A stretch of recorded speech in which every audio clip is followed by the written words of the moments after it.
My name is Raivo Vare, and I have a pleasure to interview today one of the leading specialists and analysts on issues which are, on one hand, a bit far away from us geographically, but very often impacting what is going on.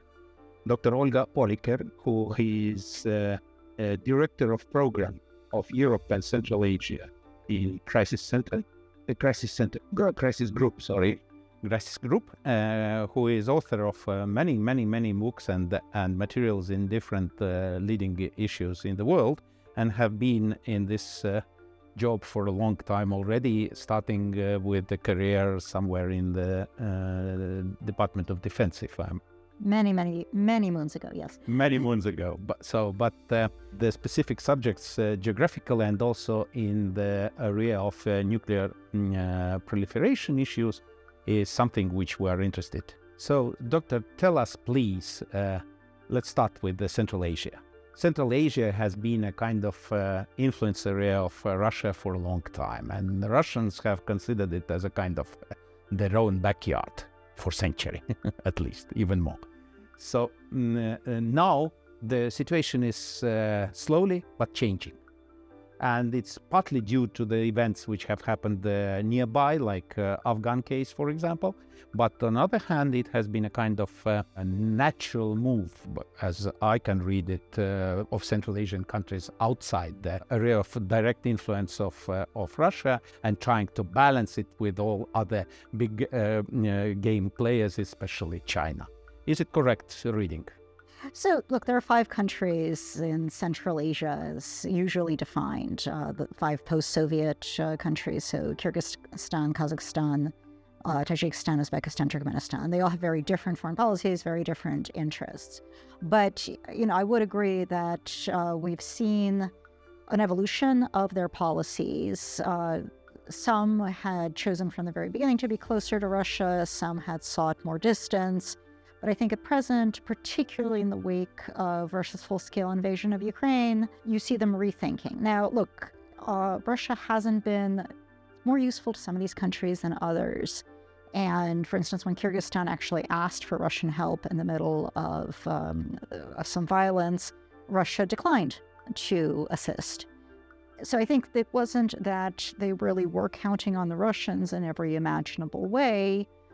It's that they were a little bit nervous about Russia's power and Russia's ability to do nasty things. In the wake of the revealed military weakness in Ukraine, and also in the wake of the revelation that Russia was willing to undertake this kind of military operation against a neighbor, against a fellow former Soviet country, I think there's a certain nervousness. At the same time, there's also, with a country like Tajikistan, continuing Russian military presence, large Chinese economic engagement in this region. And I think kind of the conventional wisdom was that Russia and China had divvied up, right? Russia was going to do the security side of it and China was going to do the economics. Well, do they really want Russia doing the security side of it? And if not, what are the alternatives? The United States was engaged for a while during the height of the war of Afghanistan, but it lost interest and, has not been that engaged, has shown absolutely no inclination to get more engaged. So what are the options? You also have public opinion polls in some of these countries that show continuing affinities for Russia. I'll say an interesting thing that a diplomat from one of these countries said to me fairly recently, which is that, one thing we know in our part of the world is that if you want stability, you have to be willing to compromise.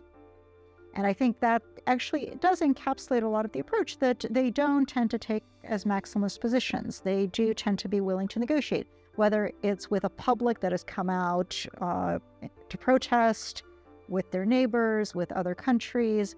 They're looking for a path forward that isn't going to destabilize the situation. And I think they don't know what that is quite yet, but they don't want to be stuck. So that's my read of what's going on in Central Asia. And again, these countries might come out in different places. We saw violence, protest violence in Kazakhstan at the beginning of 2022, right? Something that was very exciting until, of course, it was eclipsed by Russia's full-scale invasion of Ukraine. We've seen relative quiet there since, but the anger and the frustration on the part of the population is still there. The government has made some changes, certainly not everything the population wanted. Kazakhstan is still far from being a democracy. Uzbekistan, we've seen domestic political shifts, again, very far from being a democracy. Changes in Kyrgyzstan happen all the time. Tajikistan, everybody's wondering what the succession crisis will look like. Turkmenistan remains extremely isolated. So I think, I think one of the more interesting things to watch is the degree to which these countries are able to consolidate and cooperate and coordinate on policy, which has been difficult for them in the past. The degree to which Uzbekistan seeks regional leadership and the degree to which others are willing to grant it that. There's a lot going on, but I think they're looking at Russia very differently than they used to, and still with a wary eye, but also with a certain desire for distance. Well, if I put it very bluntly, Turkmenistan has had always a kind of different approach and very isolationistic. We have Tajikistan's totally dependent on the military support. Kyrgyzstan with its own agenda, with the two parts fighting each other and fighting Tajiks and Uzbeks. So it's more complicated. They need some kind of arbitrage also, and that's the reason why they are very much standing for it. But Uzbeks, and especially Kazakhs, have different position. And Kazakhs have 2,000 something kilometers of the borderline, which is basically, I've flown it over several times in my life. I can say you that. Yeah, Russians drive through Kazakhstan as a shortcut, right? Yeah. And it's totally plain and totally emptiness, almost. Just few settlements, but the borderline itself is somewhere in the middle of steppe. So basically, this is something which is almost impossible to defend. It's also very, very big excuse for contraband efforts, for example, with the sanctions we are right now facing. And therefore, Kazakhs are more worried even about this Russian issue than probably others in a sense. And I'm recalling 1998, I think. I've met once a Kazakh ambassador to Beijing who told me that the Kazakh have no choice but to balance between those two big guys and try to make it in the best possible way for them, but it means that they have to make concessions to both of them one way or another. They also have energy wealth. They're also hosting a large number of Russians who have fled for fear of mobilization. So they have, and they've been quite welcoming, right? They have, and all the Central Asian countries are hosting, I think, maybe not Turkmenistan, but there's Russians have fled into Central Asia. Kazakhstan, I think, has far more than anybody else. They have said, this is good, it's good for our economy, these are smart people, but it changes society, it has an impact. It'll be, I think Central Asia is always interesting to watch. It's often hard to sell, when the Soviet Union dissolved, everybody was predicting conflict in Central Asia. And indeed, Tajikistan had a very nasty civil war. Since then, you've had these flare-ups of violence within countries on borders, but there is a premium placed on stability in this region. They don't actually want to fight if it can be... None of them. None of them. And I think you get a different dynamic because of that than in some other parts of the world. They try to make out of this sanctions issue even business. A nice one like Caucasus have done, but look what has happened after visits of David O'Sullivan. They found out that actually this sanctions czar of European Union, they suddenly started to curb a bit what is going on. They're in a tough place, and like most countries that aren't the EU and the United States, they didn't get a voice in the sanctions. And they are being expected to implement and abide by them, at least to some degree. And, I think that's very frustrating for a lot of countries because the EU and the US can design a sanctions package that they can live with, but then they ask other people to go along with it, and that can be very harmful to their economies and to their interests. So I understand why they push back. It's not crazy of them, and it's not even pro-Russian of them, right? They're looking to make sure that their economy emerges from all of this as stable and as successful as possible. Today in this Lääne conference, we had a lot of talks about the possibility of Trans-Caspian developments, which are leading from resourceful Central Asia, not only towards East and China, but also towards West, across the Caucasus to Europe, first of all. So a lot of controversial issues related to the division of the Caspian and everything else. And now we have the Caucasus issue, which is also about to explode between Armenia and... Well, we hope not, or it's exploded, right? I don't know what is about to explode, but I think there's certainly a risk of... What is your reading of what is going on there? Because Azerbaijan is taking the moment and utilizing it in the best possible way in their side, as far as I understand. They try to push as far as possible this Karabakh issue. They want to probably have much better positioning for the transit corridor to Nakhichevan region of Azerbaijan, and they have tensions growing with Iran at the same time. So, it's interesting because Azerbaijan's position has been that the transport corridor provisions in the armistice deal that ended the 6-week war in 2020, which was the second war over Karabakh, that basically what that's about is them having a corridor to Nakhichevan through Armenian territory. Armenians see this as a much broader question of connecting and reconnecting things, and have gone to great lengths to make the argument that no, that's not what this is about, and certainly there should be no linkage between that corridor and the corridor between Armenia and Nagorno-Karabakh through Lachin, the Lachin corridor. And what the Azerbaijanis did at the end of April was they set up a checkpoint on the Lachin corridor, which the Armenians and the Russians say is a violation of the armistice deal, which the three countries co-signed. From Azerbaijan's side was that we have another possibility for transportation and connection. Also, they have built their part of the road on their territory, which is not met with Armenians, which was promised during this peace negotiations. So it takes time, right? This is all a question of who promised what and under what circumstances, and how do you interpret this text. The Azerbaijanis say this is what you're going to give us.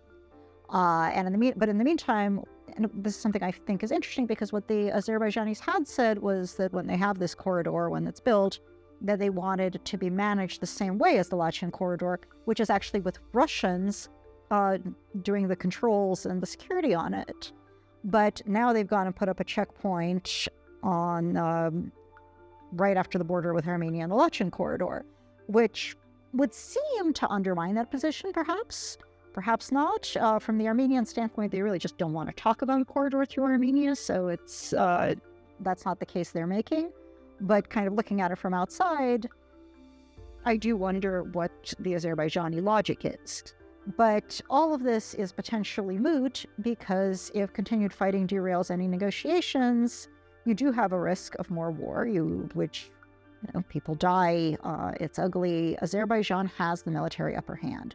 And what Azerbaijan has tried to do in the time since the war ended, but I think particularly over the last year and a half since Russia launched its full-scale invasion, is to remind everybody, on the one hand, that it does have the military dominant position, so Armenia really ought to just agree to everything Azerbaijan asks.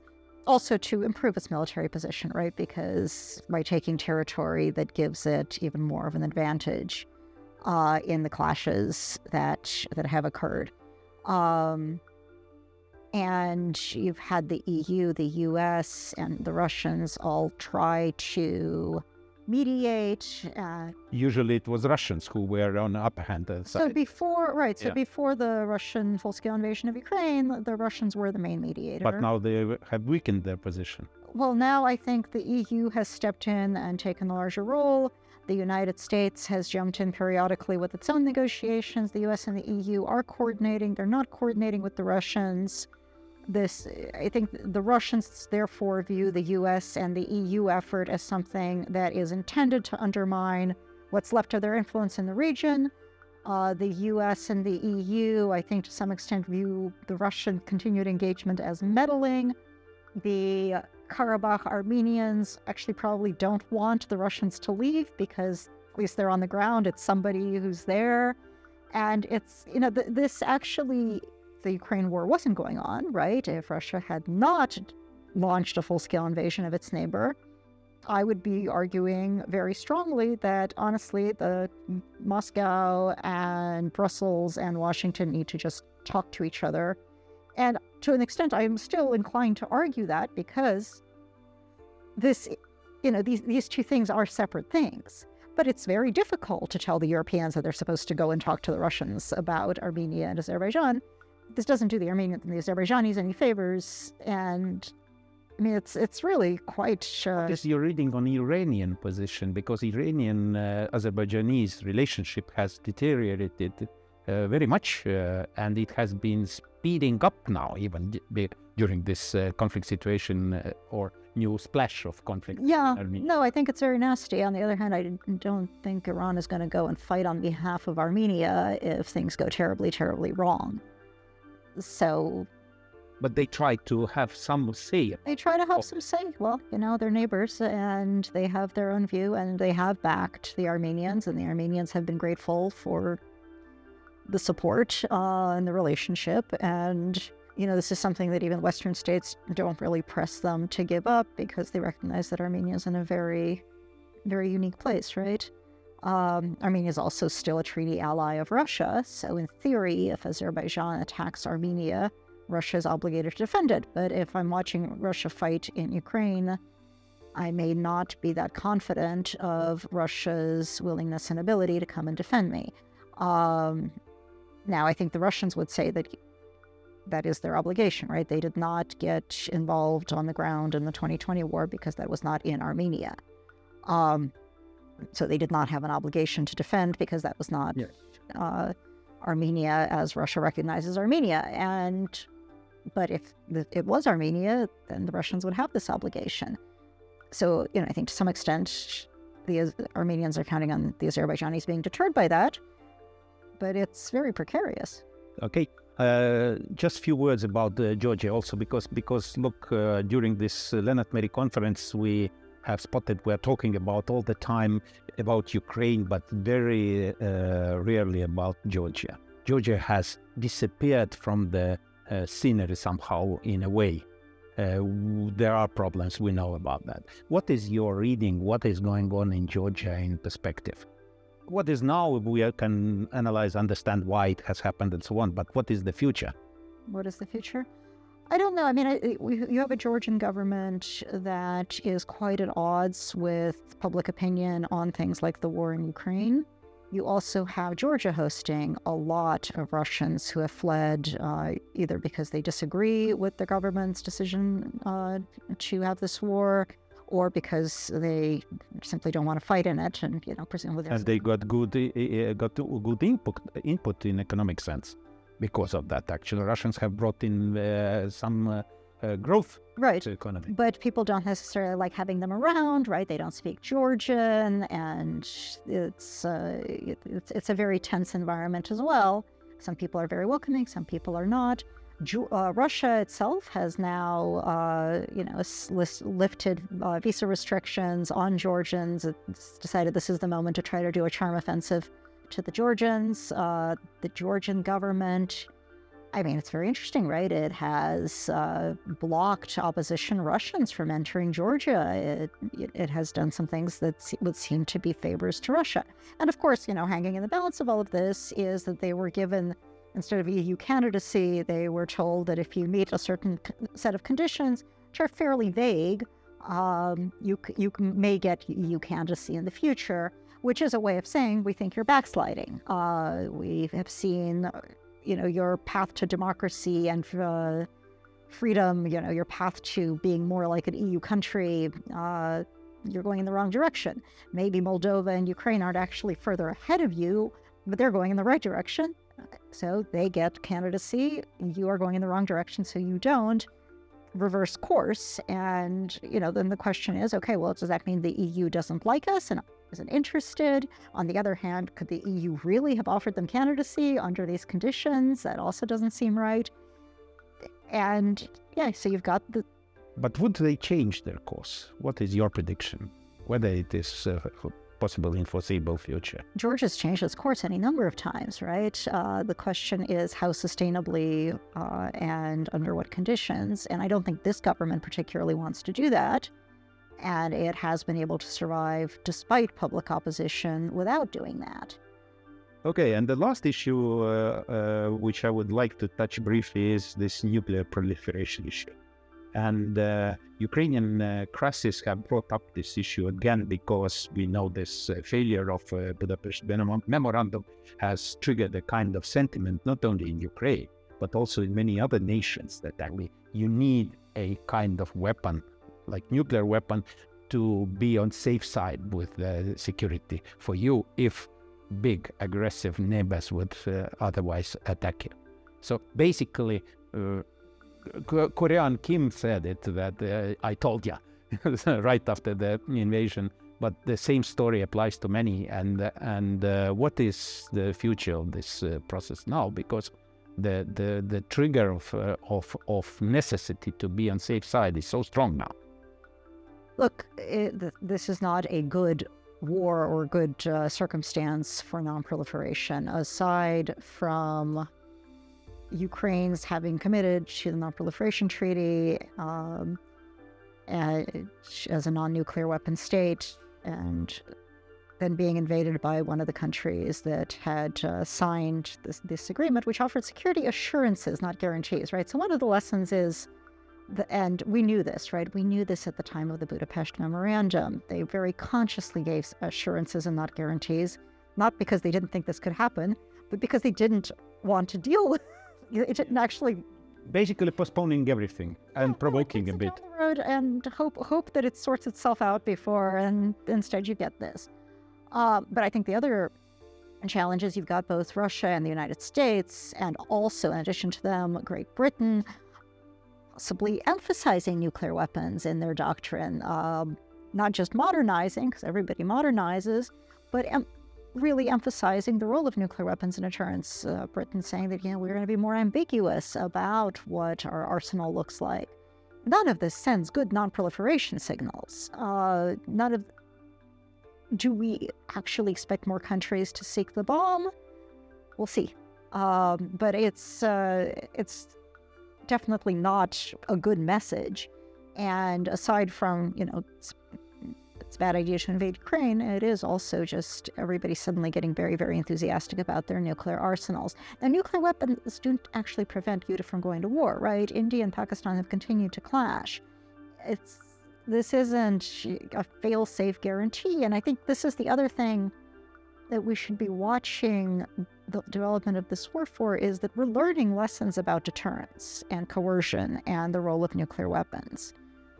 Russia can credibly deter NATO involvement in this war, direct NATO involvement in this war, because most people do think that the risk of Russian nuclear use becomes, if not likely, a whole lot more likely if Russia is in a war with NATO. But when Russia says, makes vague nuclear threats about any kind of support to Ukraine, countries look at this and they judge it and they say, no, that's not really credible. We don't believe you. And they're right not to, because as it turns out, that wasn't credible.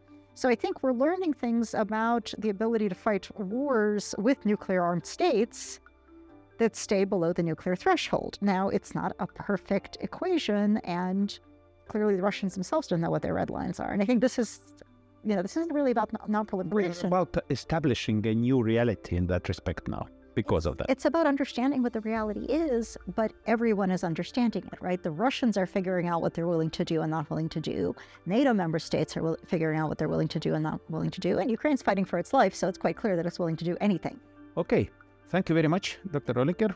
Thank you for having me. I'm very grateful you had time to give us some thoughts about those three issues, and enjoy the conference. Thank you so much. Hope to see you in Tallinn soon again. Absolutely. I always love visiting Tallinn. Thank you.